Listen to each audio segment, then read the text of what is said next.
Nothing you were taught prepared you for this. No one warned you that attraction does not answer to fairness, effort, or emotional correctness. No one told you that desire is not governed by morality, consistency, or the rules you were trained to follow in order to be good. Beneath everything you believe about connection, there is an older force operating silently, and today, if you stay, you will be forced to look directly at it. What if the very behaviors you were praised for were the same ones that quietly erased your erotic presence? What if the part of you trained to please was never designed to be desired? And how much of your frustration was born from believing in a domesticated version of attraction that never truly existed? You learned to give, to explain yourself, to soften your edges, to be emotionally available, to prove your value through patience and sacrifice. And yet, despite doing everything right, something kept slipping through your fingers. Her attention faded, her energy shifted, her body pulled away long before her words ever did. You told yourself it was timing, or insecurity, or bad luck. But the truth is more unsettling. The error was never who you were. It was the internal structure from which you acted. Have you ever noticed how your voice changes when you're trying not to lose her? How your posture subtly collapses, how your breathing shortens, how your eyes search for permission instead of holding space? Write in the comments the moment you realized attraction vanished, even though nothing wrong was said. Desire does not respond to emotional effort the way a judge responds to good behavior. Desire responds to instinct. That hollow sensation you felt when she chose someone else, even when you did everything right, was not random. It was the collision of two worlds you were never taught to separate, the world of bonding and the world of arousal. You assumed both obeyed the same laws. They do not. Character builds relationships. Instinct ignites the body. Attraction was not born in poetry or promises. It was forged in survival. Long before language, before culture, before ethics, attraction functioned as a filtering mechanism. Jung would call it the shadow. Nietzsche would call it will. Schopenhauer would describe it as a blind force overriding reason itself. The female nervous system reacts before morality has time to intervene, and that is where your confusion begins, because you were trained to operate at the level of explanation, while desire operates at the level of sensation. For thousands of years, selection did not favor the most agreeable man, but the one most grounded in direction. Not the most available, but the one most internally organized. That code did not disappear because society evolved. It simply went underground, covered by education, social narratives, and modern etiquette, and you suffered because you acted as if it no longer existed. You believed she was aroused by what she rationally admired, while her body responded to signals entirely outside conscious approval. This is not cruelty, it is programming. Attraction responds to presence, tension, rhythm, internal weight, emotional gravity. Not to sacrifice, not to pleading, not to uncontrolled giving. The man who confuses kindness with magnetism becomes safety, not provocation, refuge, not polarity. And here lies the most common trap, the belief that giving more will awaken desire. In reality, it often anesthetizes it. The man who gives everything in hopes of being chosen often becomes stability for a woman whose excitation is triggered by a completely different energetic signature, not because he is lacking, but because he never activated the cues the instinctive brain reads as masculine value. The body does not respond to moral merit. It responds to intensity with direction. This is why hypergamy is not a moral judgment.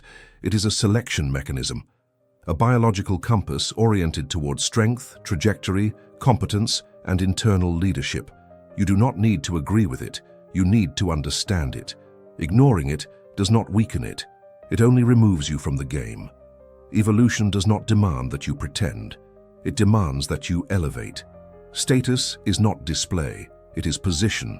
Ambition is not arrogance, it is internal movement. Competence is not brilliance. It is emotional sovereignty when others collapse into doubt. And here is one of the most uncomfortable truths.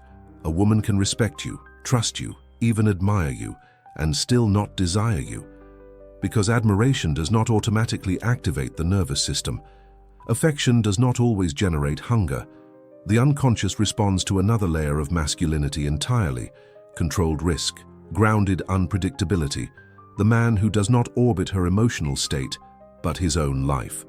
There is a silent error that destroys more men than direct rejection ever could, taking words literally while ignoring behavior. Between what is said and what is felt, there is an abyss, and it is inside that abyss that many men disappear without ever understanding why. She may say she wants calm, but her body leans toward intensity. She may ask for stability, but her attention awakens around the unpredictable. There is no deception in this. There is a natural gap between consciousness and instinct. The mind builds narratives, the body chooses paths. Something radical happens when a man stops seeking approval and starts observing. When you stop trying to be what pleases and begin noticing what actually activates desire, clarity emerges, brutally. Attraction is not activated by deserving. It is activated by impact, by contrast, by energy, by direction. The man who tries to please adapts. The man who is desired creates a gravitational field. Schopenhauer warned that desire is a force that moves through the individual, not something consciously commanded. This is why convincing fails, explaining fails, promising fails. Attraction does not negotiate. It either happens or it doesn't. And here comes one of the hardest truths to swallow. A woman can build a life with you without ever having felt fire. She can choose you rationally while surrendering her excitement elsewhere. Not from malice, but from internal dissociation. When a man lives to be chosen, he dissolves. When a man chooses his position, he becomes a filter. Once you become the filter, the entire dynamic shifts. You no longer enter asking for space. You decide who enters your world.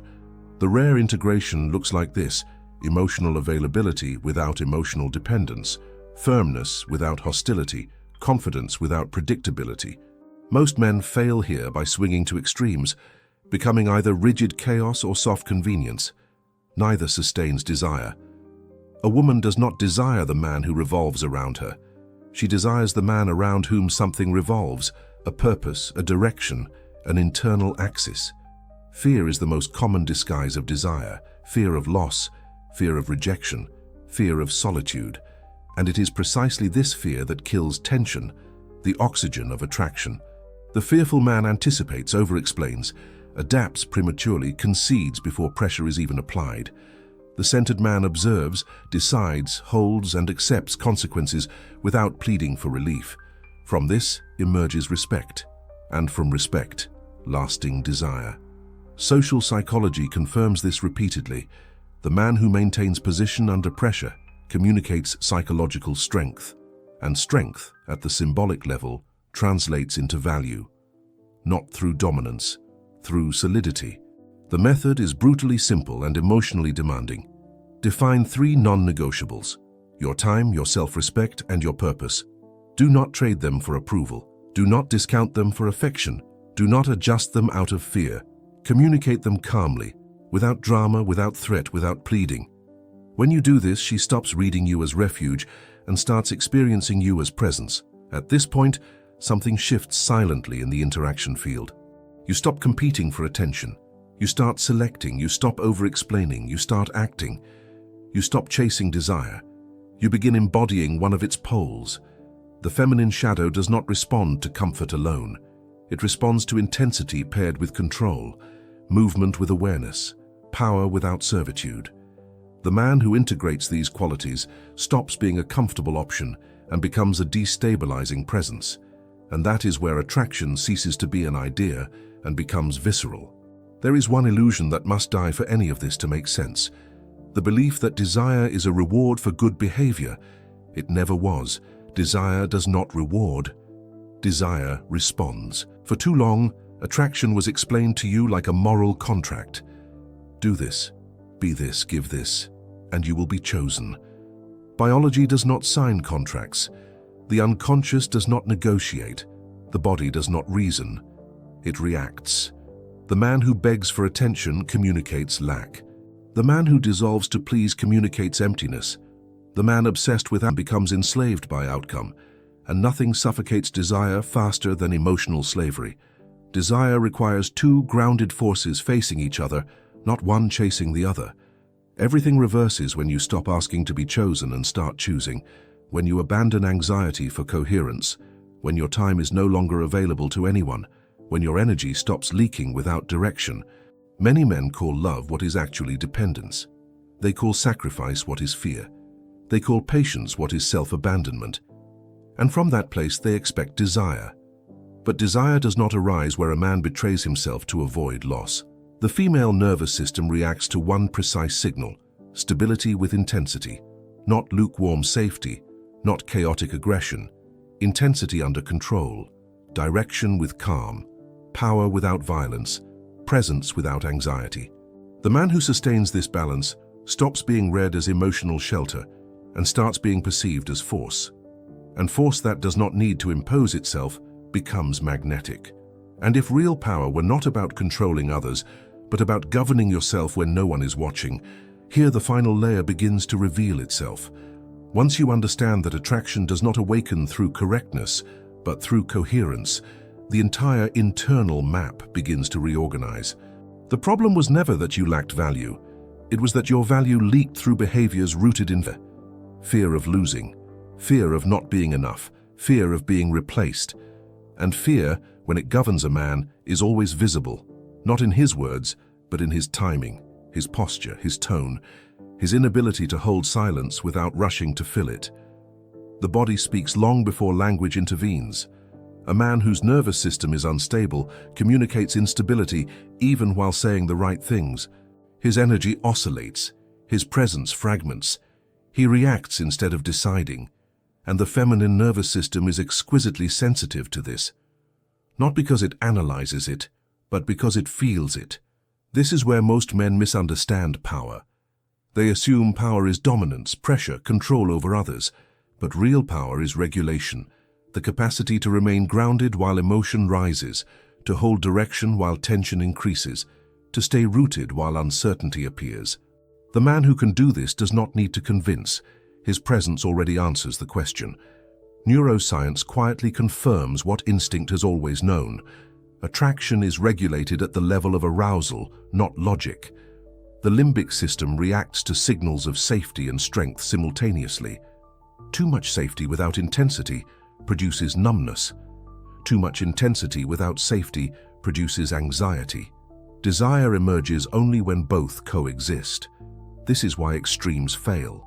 The aggressive man burns quickly and collapses into chaos. The overly agreeable man stabilizes everything and extinguishes tension. Neither sustains attraction. The nervous system seeks polarity, not comfort alone, not threat alone, but grounded contrast. And polarity is not something you perform. It is something you embody. This is where internal leadership becomes visible. A man with internal leadership does not outsource his emotional state to external validation. He does not monitor her reactions to decide who he is allowed to be. He does not chase reassurance. He does not shrink to preserve connection. He understands that connection built on self-erasure always ends in quiet resentment. When a man abandons the impulse to be chosen and assumes the responsibility to choose, a subtle inversion takes place. His attention sharpens, his standards solidify, his time acquires weight. His yes becomes meaningful because his no exists. And this is where attraction stops being negotiated and starts being felt. The woman senses this shift before she understands it. Conversations slow down, tests soften, emotional turbulence loses leverage, because she is no longer interacting with a man who is trying to secure her approval, but with one who is anchored in his own axis, and the nervous system responds to axes. This is why presence matters more than performance. You can say very little and still transmit authority. You can remain silent and still guide the interaction. Silence, when inhabited, creates tension. Silence, when empty, creates discomfort. The difference is internal weight. Philosophy has always circled this truth without softening it. Nietzsche warned that the man who does not assume his own force will inevitably live under the force of others. Schopenhauer saw desire as something that overtakes the man who lacks self-governance. And Machiavelli understood something even more uncomfortable. Power is never asked for, it is perceived. Perception precedes permission. This is where the illusion of manipulation must be dismantled. Nothing here is about tricks, tactics, or control over another person. Manipulation requires insecurity. Strategy requires clarity. One leaks, the other concentrates. The man who tries to manipulate reacts constantly to outcomes. The man who governs himself acts from principle and accepts consequences. This acceptance is magnetic, because when a man no longer fears loss, he stops bending reality to avoid it. He becomes selective instead of desperate, calm instead of compliant, firm instead of reactive.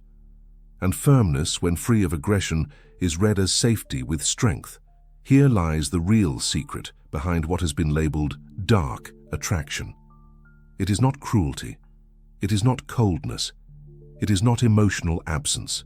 It is emotional containment, the ability to feel without collapsing, to care without clinging, to desire without chasing.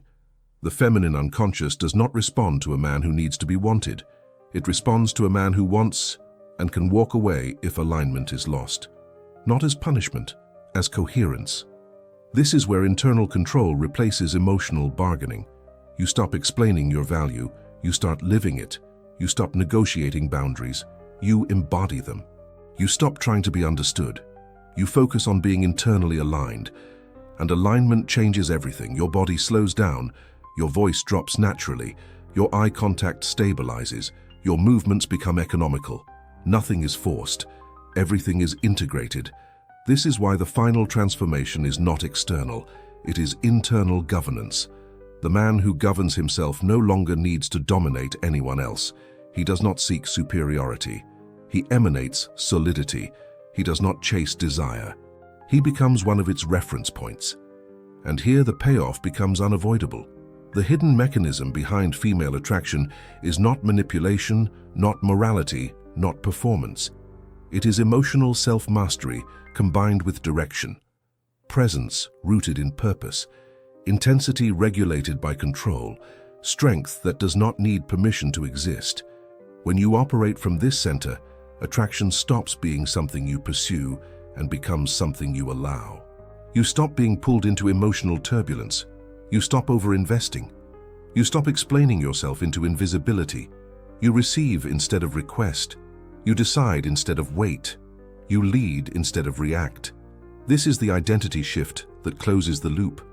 From the anxious man to the centered man, from the reactive man to the man who directs, from the man who asks to the man who receives. And once this shift occurs, there is no going back. Because you no longer rely on hope, tactics, or approval. You rely on internal order. That is the real code. That is the method. That is the system. And once a man understands this, attraction is no longer mysterious. It is inevitable.